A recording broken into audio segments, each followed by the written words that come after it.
May hapon mga kabombo, live entry kita sa Barangay Taplan sa ilang health center kung sa di makaupod naton si Nanay LC Esma.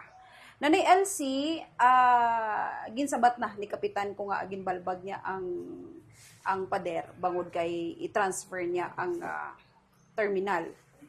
Kag siya ang kapitan, ginisensya niya naman sa city nga balbagon, ti nag-agree man daw ang city. Para sa imo ma'am, ano imo sini nga mambal? Ang akong mahal hambal ining health center na ining may 20 by 30 square meters nga gin-donate ni father-in-law ko sa to kay si Ramon Esma Senior, amo sadto ang kapitan in the year 1983. So nagsulod ako diri sa barangay 1976. Wala sadto sang health center kaya yung mga national people gusto nila magbigay ng health center halin sa national. So one of the requirements is deed of donation. So si father-in-law ko naghimo sang donation nga ibigay niya ang 30 by 20 square meters na patindugan sa health center. So amo na nga napatindog ang health center karon. So ang balang ko ina nga area iya gid sang Department of Health. So ngayon nagtataka ako kung bakit ginbagbag. So ako yun ang alam ko na area yan ng Department of Health na kasi may date of donation. Yun lang po, hindi ko na alam po kung saan na yung papel na yon.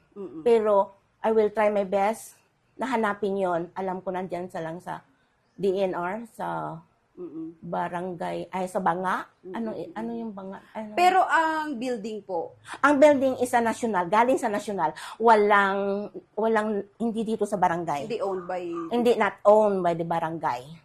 Alin sa national ito na budget. Opo. Kung matatandaan niyo po, Nanay, Oo.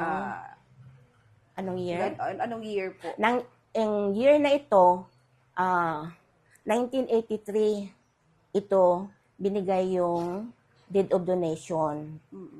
1984, yung patindog na ang building. 1984 yan.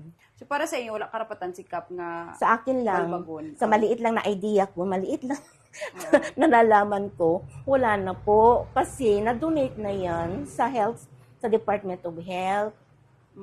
Yun lang po. Pero ang hambal ni Kapitan Abi Nanay, Oo. pagbalbag niya dira sang pader, i-close niya man daw gihapon.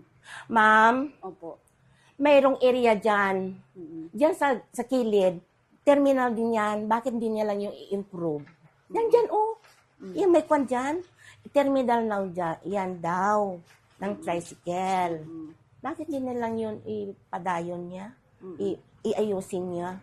Bakit magpuasok pa sa dito sa sa area ng Ano ang Health center. epekto sini sa Barangay Health Center ang pagbalbag sang pader? Para sa inyo. ang iyang epekto? Opo. Kung ginbalbag siya, paano magka-apekto sini sa Barangay Health Center ang pagbalbag sang pader? Makaistorbo ba siya, Nanay, kung may mga magpa-check up, magpadulong o ano man? Ang ibang plano dyan na ilalagay dyan para sa health center. Kaya, huwag niyo lang sanang pakialaman. Yun lang po, sana. So baka may plano pa. Baka may plano pa ang DOH na ilagay dyan. Oo, tapos ihilabtan niya na. Oo, ginalabtan niya na. Huwag lang muna. Okay, kaya hindi man siya owned sa... Oo, it is not owned by the barangay. Kasi na-donate na ang area na yan sa Department of And Health. even the building is not... Not even the building. Galing yan sa national na budget. Yan, ang building na yan. Tapos wala man consultation sa DOH kung Wala. siya balbagon. Wala. Yun ang ginawa ni Kapitan, wala man siguro. Hanggang city lang siya. Oh, hindi niya palalim ng investigation. Hindi meron na noon, ma'am. Gikuha na yan, primero dyan, gina-stop na gani, kaya may nag-complain na ba? Ipatuloy niya pa mang gihapon karon. Sige na, Nailas, tagaan-ta ka sang ligwa para magpanawagan kag mensahe man sa punong barangay sa Barangay Taplan. Kag sa mangin man sa mga pumuluyo. Ang mahambal ko lang tani, no, Kapitan, ng hindi mo na lang i-labtan na dira kay dako man ang area diri sa sa ano ni plaza. Kaya ang iyang tumong is ibalhin ang terminal. Pero may ara gali diri sa likod. May ara dira, ma'am. May ara dira. Dako man ang area diri. So yung kuwara sa health, wag mo nang sanang pakialaman. Malaki pa man ang area, di ba, ma'am? Oh. Diyan, magpili lang siya diyan kung hanggang saan. Diyan. Marami man. Malaki pa man ang area. Amo lang tayo maminsahe mo, basta may dugkang ka pa. Wala na, ma'am. Yun lang po.